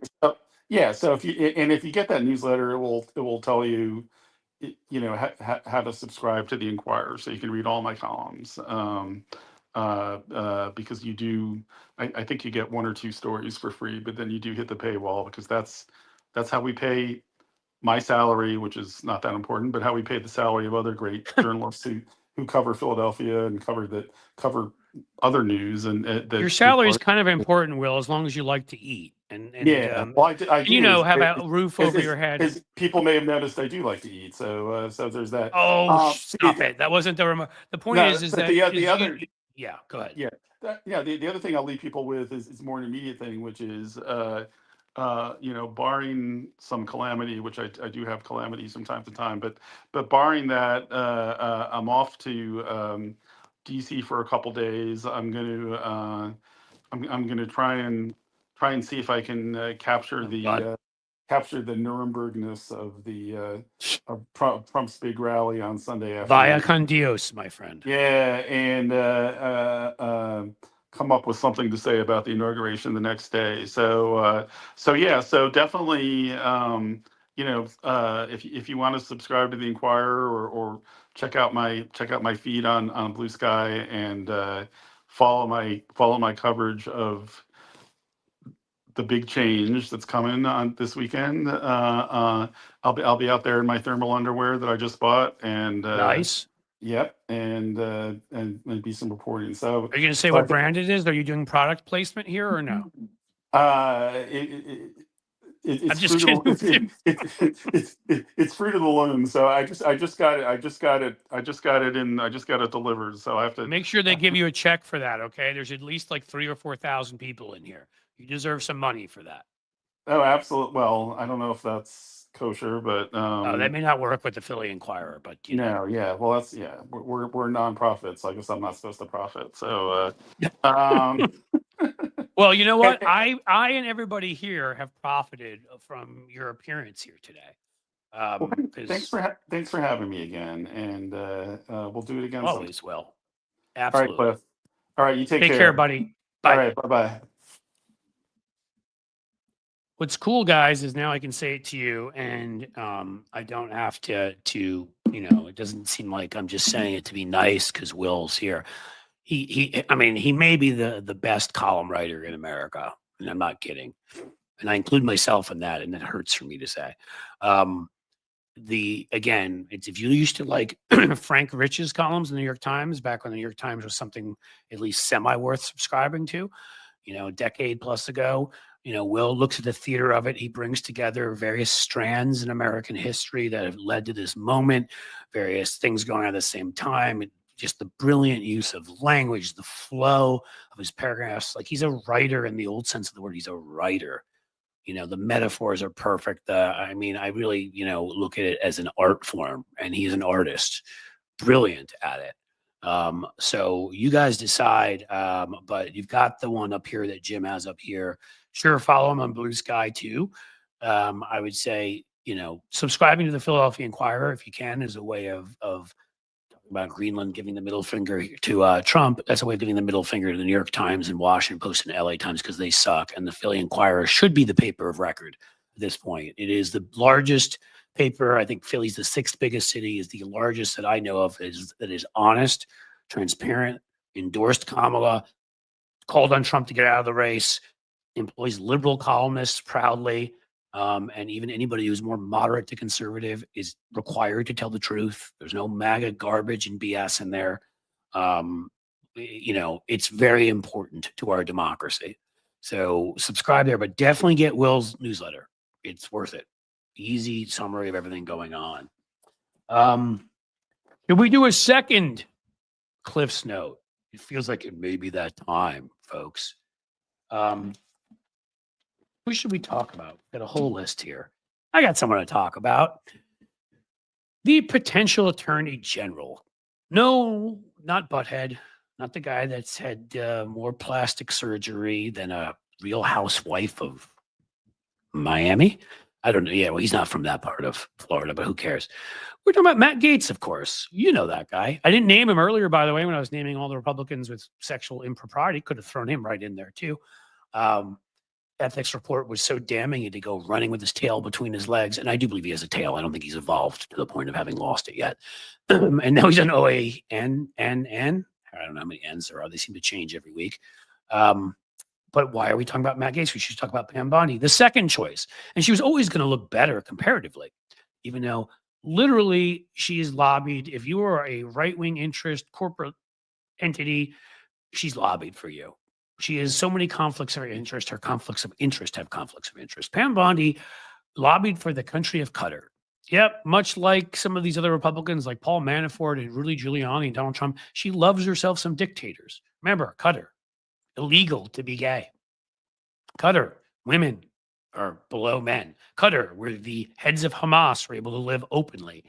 That's Qatar. And she lobbied for them extensively. They also were one of the ones, by the way, who bought whole floors of in Trump's crappy bedbug-filled Washington hotel, because I'm sure that wasn't about political influence. They just wanted the space for like one guy to have a whole floor. So that's Pam Bondi, major corporate lobbyist. Also protected Trump's rear, when he was being sued for Trump University. It's hard to remember. Trump University, Trump Foundation, Trump Stakes. There have been so many scams this guy's run. It's hard to keep track of them. And yeah, he's going to be president again after that.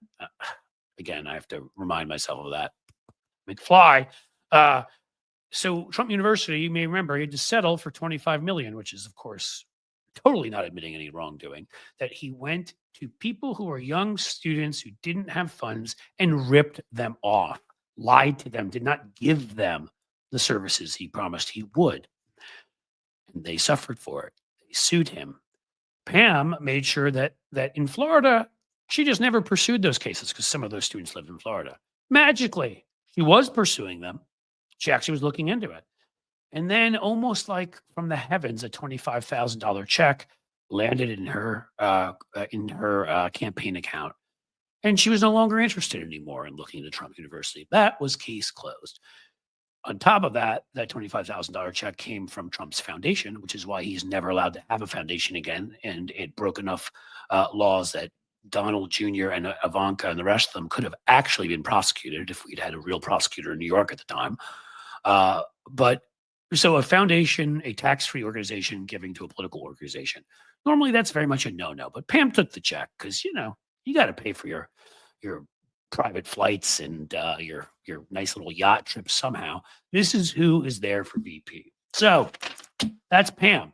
And she was in the Senate the other day for her hearings. And most people, Democrats, didn't go after her that harshly because, of course, part of the Republican plan is if we put up enough dregs of society, if we pull enough zombies out of enough a-holes, then like Pete Hegseth and, Matt Gaetz originally, and still Tulsi Gabbard to come, who I believe, if I'm correct, will testify in Russian, then they figured people like Pam Bondi, who are only very corrupt, but not complete traitors, or haven't been convicted of crimes, are people that can make it through.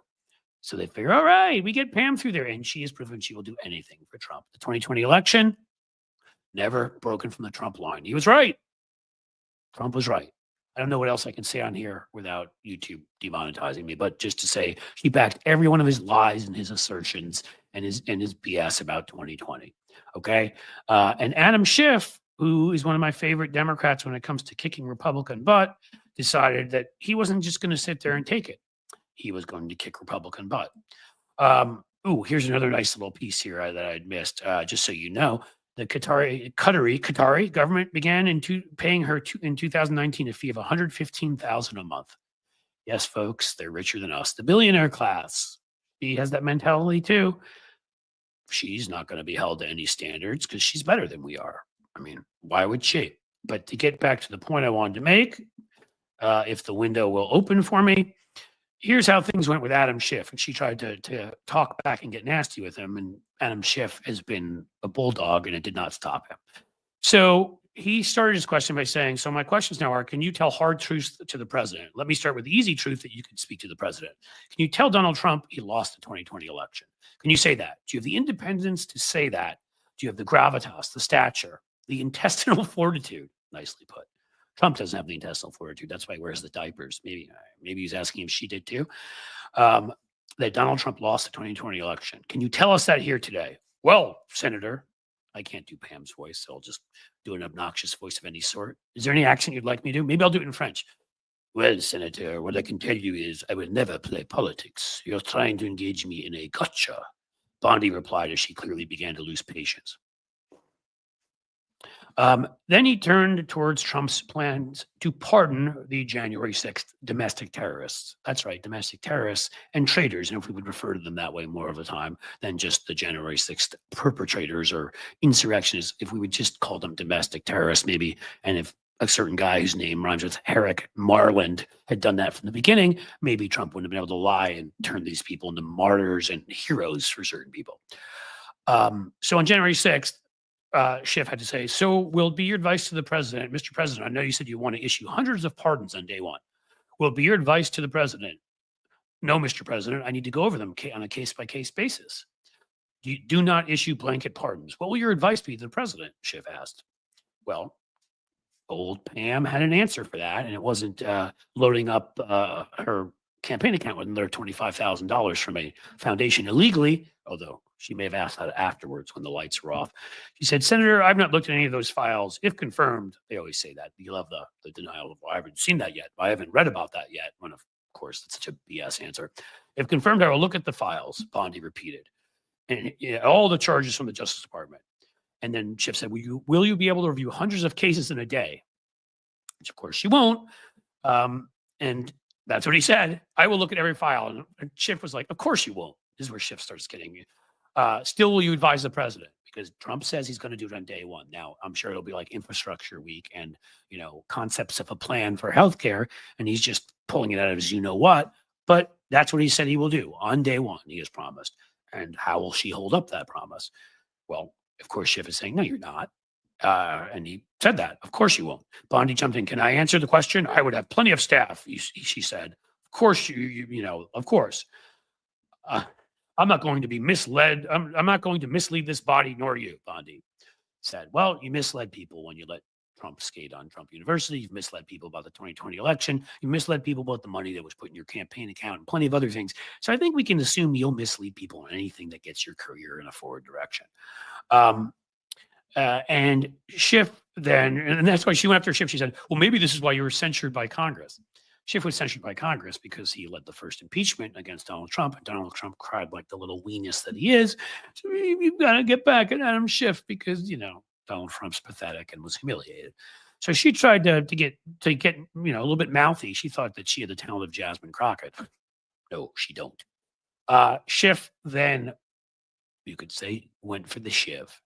It will also be important for you to be able to preserve the records, the evidence of the department. Are you ready to commit that none of the evidence, January 6th investigation, will be destroyed under your watch? Senator, I will follow the law. Oh, I'm supposed to do this in French. I'm sorry. Senator, I will follow the law. I will consult with ethical officials in the department.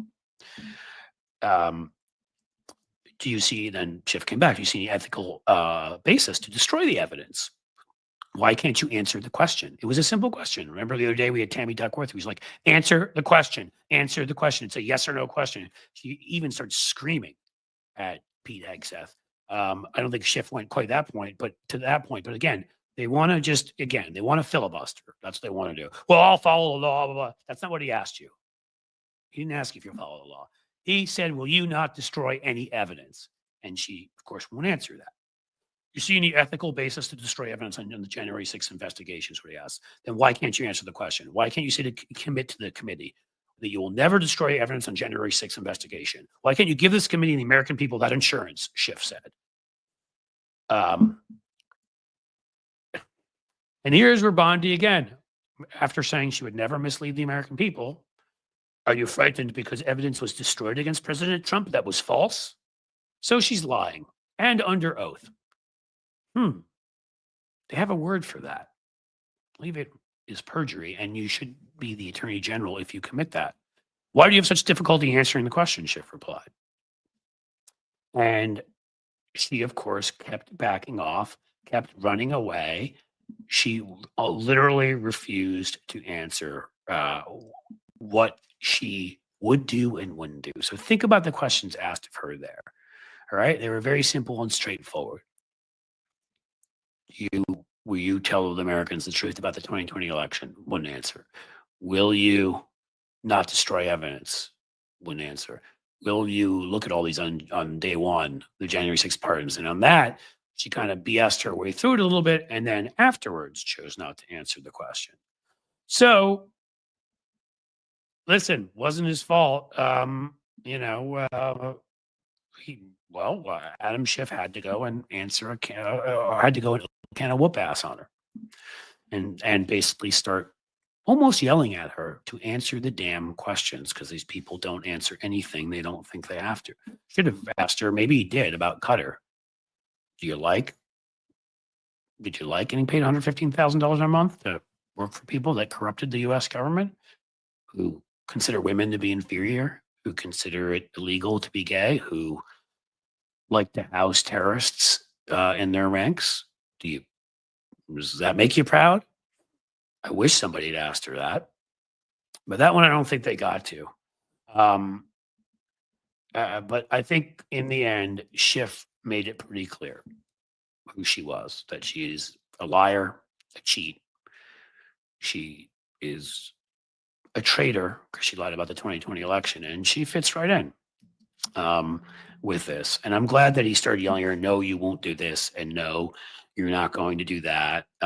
You won't answer this. Another question. That's another question. You won't answer it. Like, I'm glad that he just kept going. He wouldn't let her filibustering stop him. So Pam Bondi, James Bond, Rookski was pretty much made to look like a fool. And now she's really pissed at Adam Schiff. Ta-da. And you have, you have that takedown in Cliff's note. And what I'll do with these, folks, because I'm going to get smarter up here. I'm going to learn how to include video with these when I do them. I will have someone of the Tony Michaels or other variety train me to do it. Thank you. I'll talk about that in a second, but thank you, Mass 1959 for the super chat. Learn more video and images and that kind of thing, because what I'm going to do is, while you all have to watch my videos when I create them, is after I do the rant on here, I take it, but I add the video clip in there. So I know it's harder to picture it.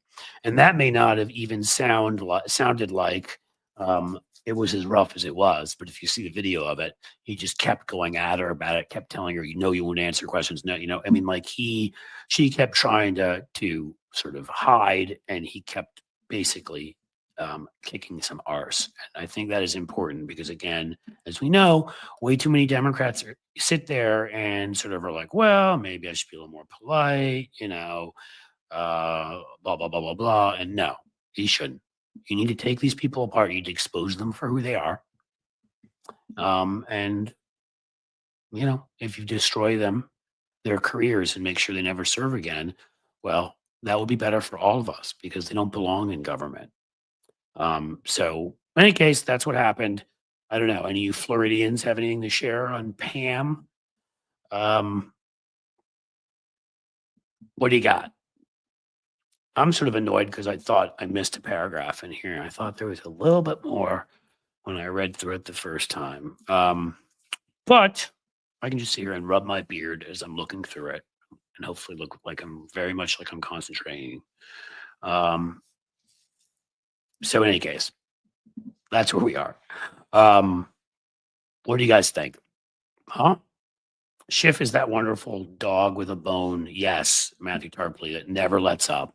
That's right. That's probably, you described it better than I did during that rant.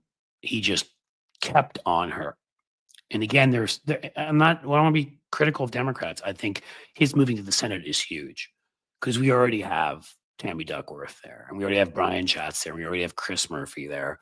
There is a sort of, and I'm missing a few, I know, a cadre of folks who are on the Democratic side that are bulldogs and will not take crap and will keep going at them. And we need more and more all the time. The House has a ton of them now, but we need more in the Senate. And so I'm really happy that Adam Schiff is there to do this. Right. Warren. Funny you bring up Elizabeth Warren. We'll get to that in a little bit because what she did was pretty awesome too. And that's that'll be a shorter one because that was just a straightforward, butt kicking of Hegseth for something he said in the past. And of course, he'll never live up to the things that he asks for others to promise. But then again, he may have been drunk or more drunk or blackout drunk or passed out drunk, or maybe he was asleep because he was getting another Nazi tattoo and the pain was too much for him and they gave him sedatives. You don't know. So you can't fully blame Pete Hegseth.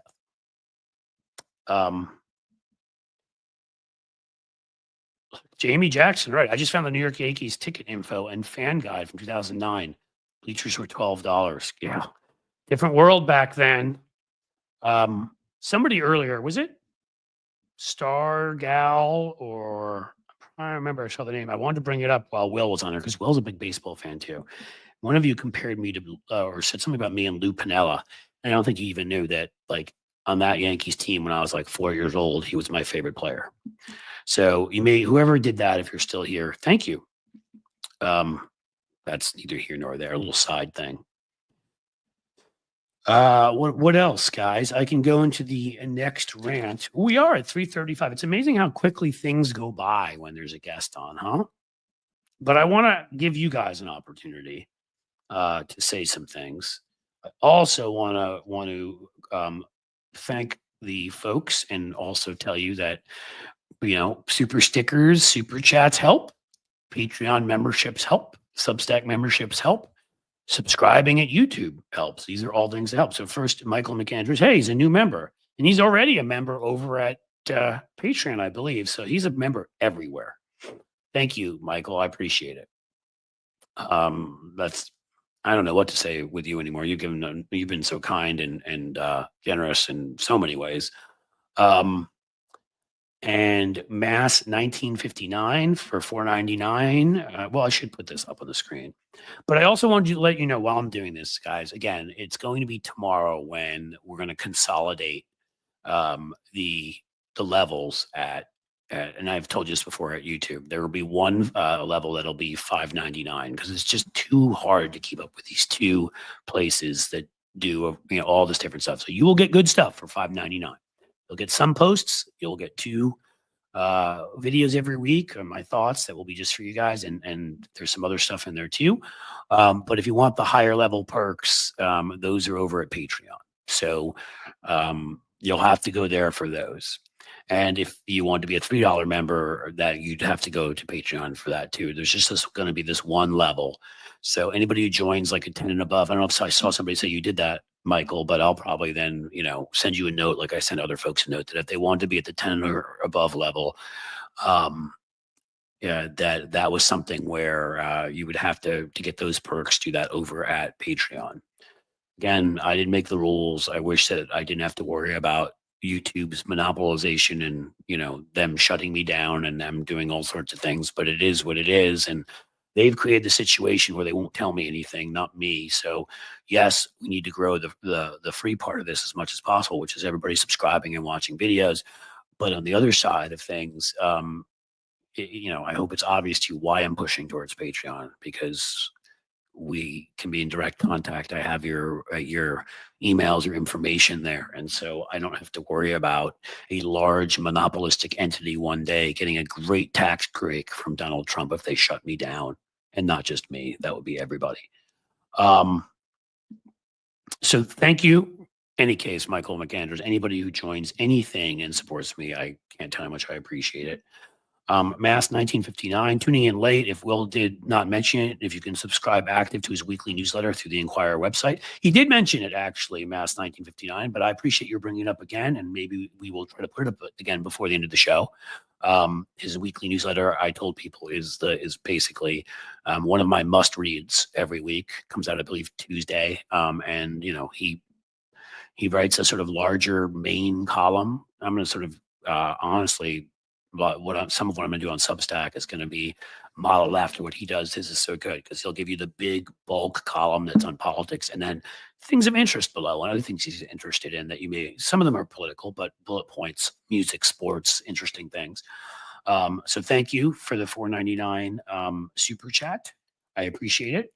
Brian Column with a super sticker for $4.99. Once again, thank you, my friend. Thank you all. You guys are awesome.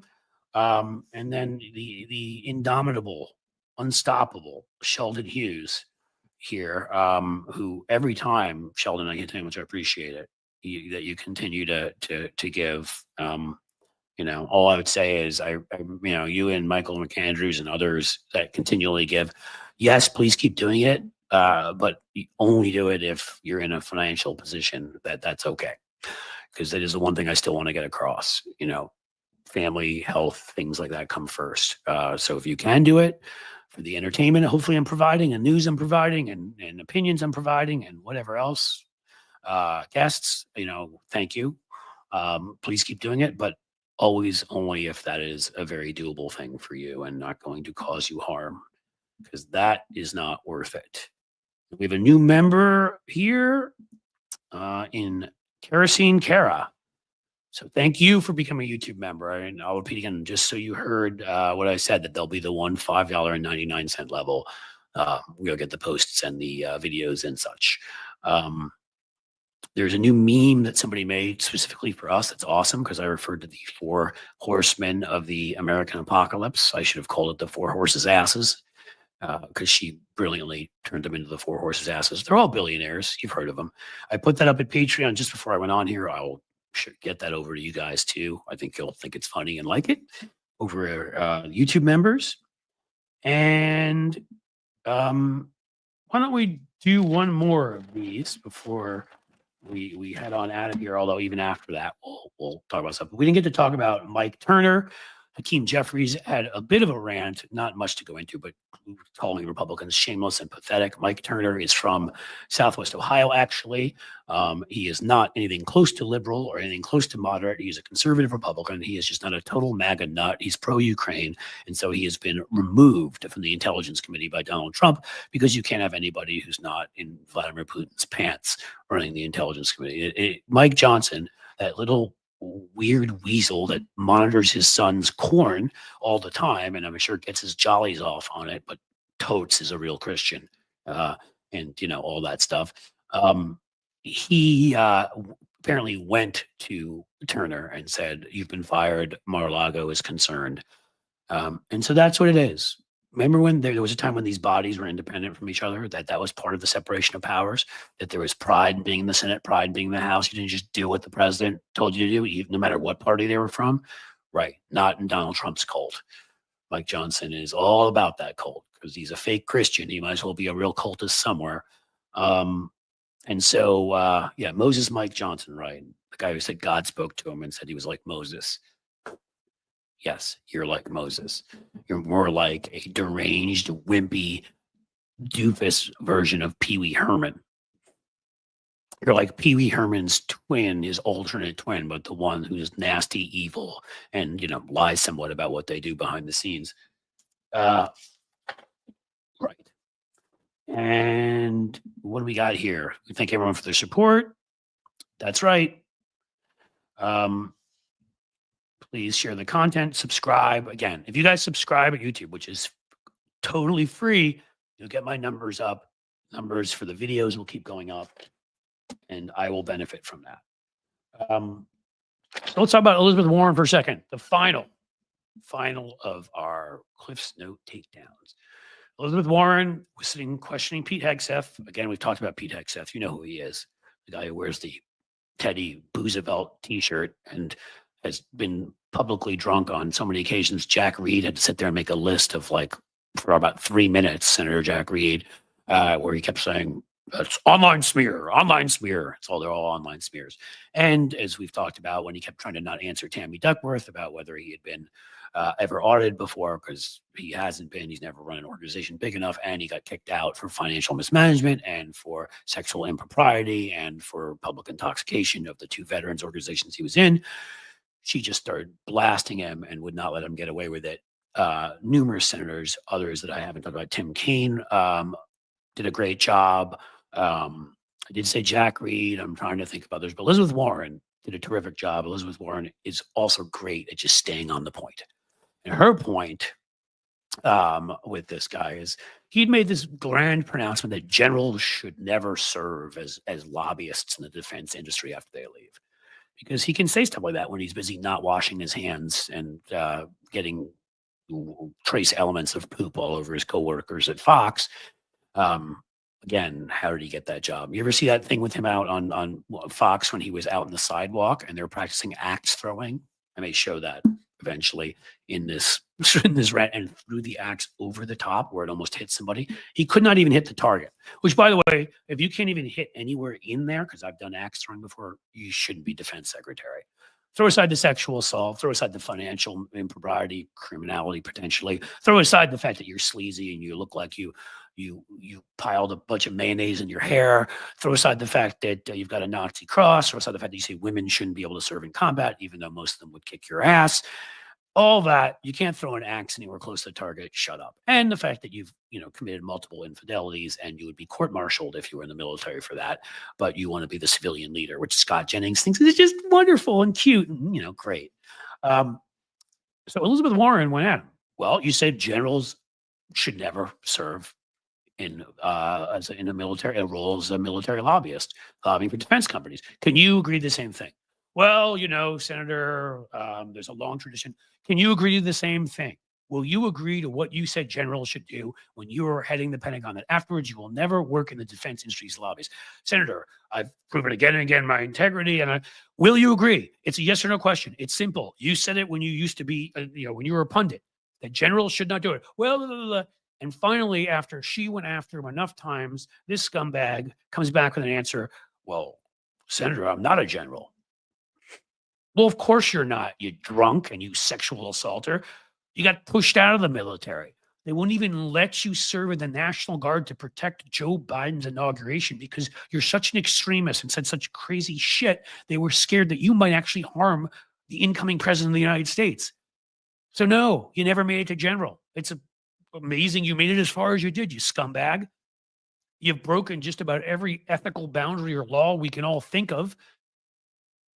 That's why Trump wants you there, because he knows you'll do anything for him the way you've done anything for yourself. You don't consider women's bodily autonomy. You don't consider the financial companies' autonomy to keep their money that they don't owe you.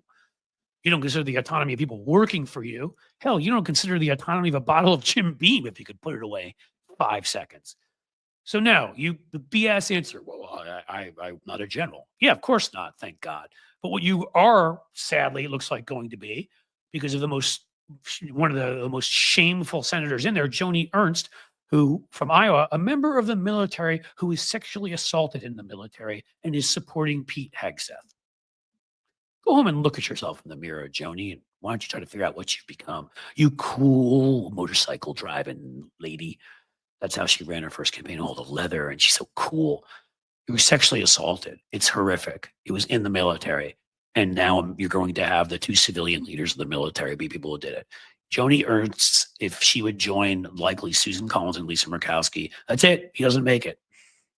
But she has come out in support of him because she's pathetic and has no soul and is a MAGA cultist and is a power whore who'll do anything. And I don't mean it in the way that they're going to try to say I mean if they're right wingers. I mean, she'll do for power. She will sell out any belief, any principle, anything. Pathetic. Much like Pete Hegseth, although I don't believe he has any beliefs or anything. So Elizabeth Warren kept asking him, and his answer was, well, I'm not a general. I'm just the civilian leader of the military. And it's totally different, totes different, if the head of the Department of Defense afterwards goes and becomes a military lobbyist, right? Like that's or lobbyist for defense companies. Like that's totally different than generals. He's right. It's worse, far worse. You were the head of the Pentagon. Son of a bitch. You were busy ordering everything. You were looking over all the various, departmental needs that were being ordered. Geez, I'd be shocked if any of those places you were ordering everything the Pentagon needs from then hire you as a lobbyist because you know the people there who will make those orders. Of course, it's obvious what you're going to do right after, if you make it 6 months or a year in there, getting so drunk that you fall out your own window, or maybe, Vlad Putin decides he's had enough of you and you go up to the 5th floor of a Moscow Hilton, get plied with vodka. You're not going to last there because you're incompetent and you're just disgusting. But you know what? We know where you're going to end up. You said it by not saying it. So generals can't go there, but civilian leaders of the entire military who are in charge of everything that we order can go and sell everything out and sell their country out and be the right-wing scumbag, assaulting, treasonous piles of freaking detritus that you are. There you go, folks. That's Pete Hegseth. Elizabeth Warren wouldn't take any of his crap, and she kept going at him. And much like we've talked about with some of these others, like what happened with Adam Schiff and Bondi, oh God, a stupid name, got him to admit essentially what we know is true. He'll be a lobbyist eventually, working for those very corporate interests. What a slime ball. And I will end this version of the takedown, part of Cliff's note, by saying, yes, my language is a little bit harsh there, and I yelled a bit, but man, the more I talk about this guy, I cannot stand him. He is everything that's wrong. So disgusting. I mean, again, that he's even being considered, that he even has a chance, like compared to even the guys Trump put up there the first time around, most of whom, in a lot of cases, I shouldn't say most of them, there are a lot of cases they weren't qualified. Rex Tillerson, who's the head of Big Oil, it was nice that he came out and called Trump the biggest moron he ever met eventually. But, Big Oil guy was not supposed to be Secretary of State. He didn't know how to be Secretary of State. He knew how to push oil around the planet and lead to LA wildfires and things of that nature. So, yes, he wasn't qualified. But he also didn't have a whole history of sexually assaulting people and stealing money and whatever. You could argue being in the oil industry is worse, I suppose. And you might be right. But again, when it came to breaking laws and other things, at least the first term. And McMaster's was qualified at national security, which is, of course, why he eventually turned on Trump. And what was his name? Mad Dog was his nickname. The dude over at defense, same deal. Like, there were people in some of these jobs that actually, whether you liked them or not, had the qualifications to be there. And they generally weren't outward and open criminals and sexual assaulters. Now Trump's decided that is certainly a barrier worth crossing again. And Hegseth obviously is by far not the only one. You know, Matt Gaetz may be gone, but we got Moscow, Tulsi coming up soon. And there's a few other folks in there. I'm trying to think who they are right now. Right. There's a Secretary of Energy who's a big oil guy. And there's, I mean, I like what Amy Jackson is saying. You know, puberty is a critical time for brain development. Thank you, Jim, by the way, for General James Mathis, that I was looking for when I called him. Mad Dog was the nickname. Puberty is a critical time for brain development. It's when we move from concrete to abstract thinking, and those of us who mature. That is actually very much true. And I think the MAGA movement, and quite honestly, it's sort of in its toxic masculinity, in its obsession with male dominance. I think all fascist movements fall into this, with you know, men running things, women being inferior, everything decided by strength. Of course, they're true. Most of them are so personally and emotionally weak that they're overcompensating. But with all of that, that tells you what you need to know. I mean, right now, you look at Elon Musk, you look at Donald Trump, and you know they literally stopped development around that time. They have the emotional development at best of 9 or 10-year-olds, maybe 11, if I'm feeling generous. And there's a lot of others among Republicans. I mean, you know, Matt Gaetz and Marjorie Taylor Greene, and, you know, it's not just the men. The women, I mean, it is much more often the men, though, if we're going to be honest. The men are like 80% of the ones that suck, and that's probably being generous. But you still get your Joni Ernsts, and you still get your Marjorie Taylor Greenes, and your Lauren Boeberts, and your Deb Fisher with her racist, googly-eyed husband who wouldn't shake Kamala Harris's hand. Who, again, I'm still making the argument his eyes were drawn on. You're going to have to prove me wrong on that. I think we've covered almost everything. The one thing I didn't say is when I talked earlier about Greenland. So it wasn't just that all the people don't want us there, but they have 5 parties in their parliament. And all 5 parties voted unanimously. I don't think that happens very often, to say, America, go stick it up your whatever. No, Donald Trump. Here's the middle finger. We don't want you here. Greenland ain't going to become part of America. Get bent. And that was really a shorter story. I put out a short about that earlier. But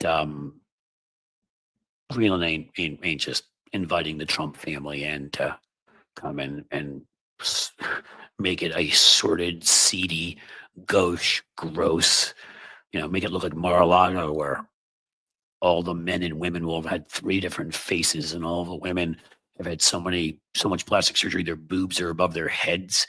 The men have had so much plastic surgery around their midsections and had liposuction and God knows what else, to pretend they actually have maybe walked up a flight of stairs. I mean, just that gross white trash, you know, trashy look of Mar-a-Lago. I don't think Greenland wants that. I think Greenland's pretty happy being what they are. Look, they have had the best PR agent in Leif Erikson of all time. It's a big piece of ice, and he named it Greenland to get people to show up there. It had to be green. So they're sticking with that. All right, guys, I think we're about done. There are a few people that asked me if I can before I turn this off, the stream, let the end screen run, because I guess there are people who didn't get that was the end, or there's some other reason. I don't remember what it was, but I've been turning it off before that lately. Cynthia Rice, the Intuit people are not selling their home. No, they're not. So last thing I'll say is, before I turn this off and go, is who's coming with me? I just need one more, guys. Somebody tell me they joined Patreon. Don't make me Terry McGuire it. Somebody 99-cent super sticker. Or how about this? Just tell me you subscribe to my YouTube. Be honest, of course. Just something. Let me leave with something. Matthew Tarpley didn't mean the graphic with the music. I don't know. Someone was upset that I didn't let that go all through. I'm on all of them now. Well, thank you, Lefty Gramps. Hopefully we won't have more. Or the Substack. You can go, again, it's free. Go sign up there. They like the outro. Well, we're going to give that to them, Jim. It's 3:56. And the problem is I can't go more than 2 hours because I have to go in and do an extra 20 minutes or more of work to chop it up because they will not let you replay live streams longer than 2 hours. Everybody has to be a pain in the butt is the rule in life and make you do more than you should have to do. I subscribe. Jason Zaya, thank you. I just subbed and unsubbed. Well, Bob, that's not nice. That's just not nice. Lefty Gramps, I read your column this morning. I hope you liked it. Thanks for what you do. And there we go. Michael McAndrews, you're putting me to shame and embarrassed me again. Let's keep talking. You are a prince, a scholar, a gentleman, a connoisseur, a Beau Brummel. You are the best. You are awesome. We should raid another stream for some more followers, Cliff's Edge. Well, we should, but I got to find it. We got Hal and we got Tony. I'll see who else we can get. Cliff is a national treasure from Watusis. I am not, but I'm a pretty cool, I'm a cool guy. I think I'm a good guy. Now, I mean, I'll always, when you compliment me like that, as a British would say, take the piss out of myself and make fun of myself. But I think I'm a pretty good guy and I have fun. And hopefully, I think I'm pretty entertaining and you all enjoy that. So thank you for coming back. Thank you for supporting independent media, especially as we watch CNN's loser boy there, Scott Jennings and whatever crashing around us. And then more of that's going to happen. Keep supporting independent media. Keep giving. If you give any super chats or anything else on the way out, I will just tell you that I will thank you ahead of time. And as the sun sets slowly in the west, my friends, I must bid you a fond farewell.